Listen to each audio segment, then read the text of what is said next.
Dear Kuya Poy, akala ko po road to healing na ang sistema ng buhay ko. Mula sa nag-fail na 5-year relationship namin ng ex-boyfriend kong si Alex.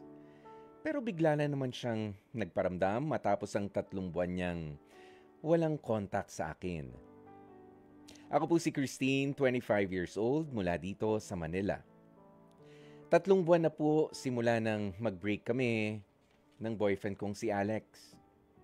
Aaminin ko po na sa unang mga linggo at mga buwan ay hindi po naging madali para sa akin ang breakup naming dalawa. 5 years yon, Kuya Poy.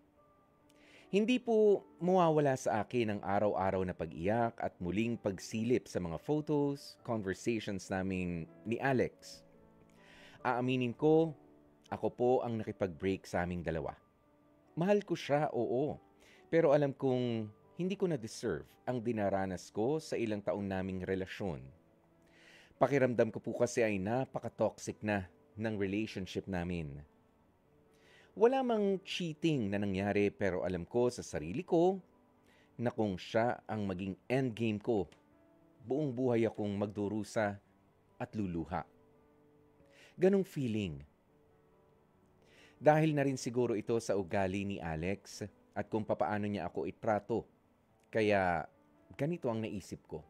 Natigilan na lamang ang aming relasyon.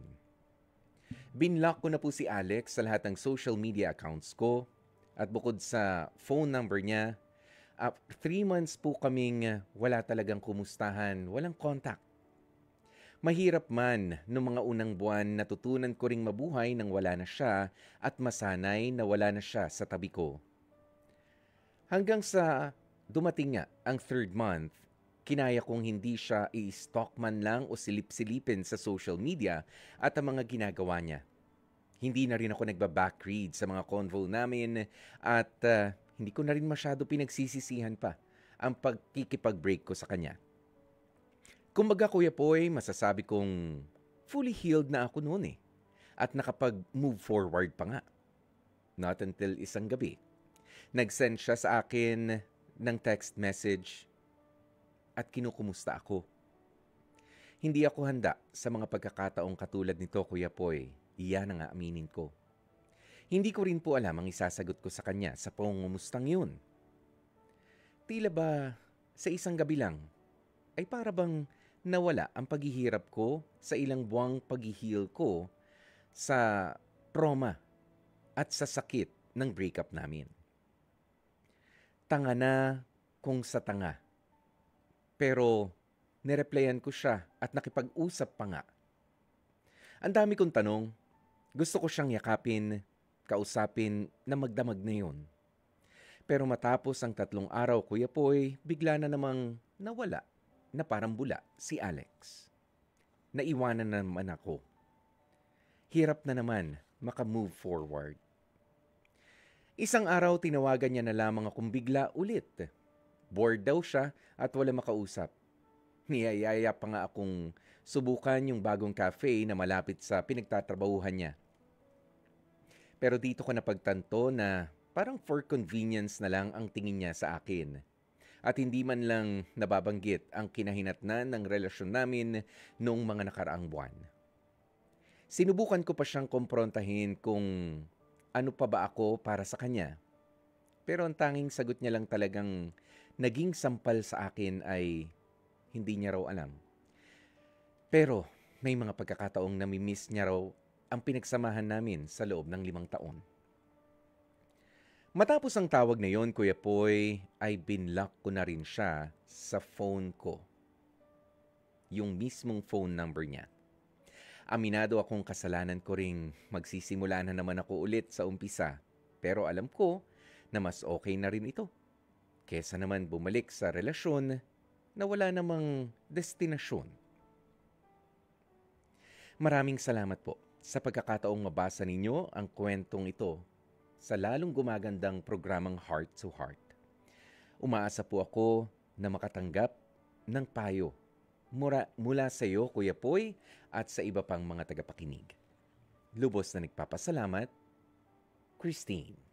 Mga kapatid, napakinggan nga po natin ang kwentong ito ni Christine na sana ay magsilbing eye-opener sa lahat ng mga in a relationship dyan. Pero, nag-break, sumubok ng mag-move on, nung kinumusta lang, muntik na namang buksan ang mga pinto para sa old partner. Pero alam nyo, no, itong si Christine, tama naman yung ginawa niya na minsan kailangan talaga, lalo na kapag walang malinaw na closure, pag-usapan ano nga ba talaga yung pagkakamali at obserbahan din yung mga sinasabi at mga willing gawin nung yung former partner o ni ex.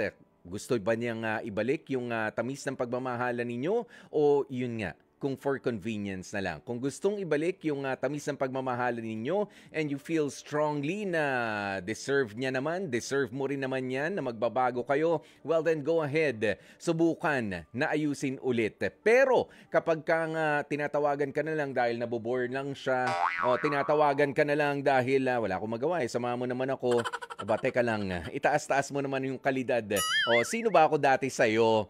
O para ba akong gamit lang? Wala ka nang mapiling iba? Ako na lang ulit yung pipiliin mo. Huwag, itaas mo ang kalidad ng pagmamahal na kaya mong i-offer. O hindi mo ako basta ordinaryong friend lang noon. Hindi mo nga ako basta best friend lang. Ako ang girlfriend mo noon. Or boyfriend for that matter. Para sa mga guys naman, ano? Ayan, itaas natin ang level ng ating mga sarili din. We deserve it.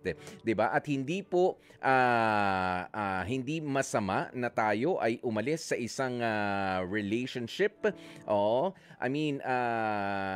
Sabi nga, meron ako nabasa, not everyone is meant to stay in your life.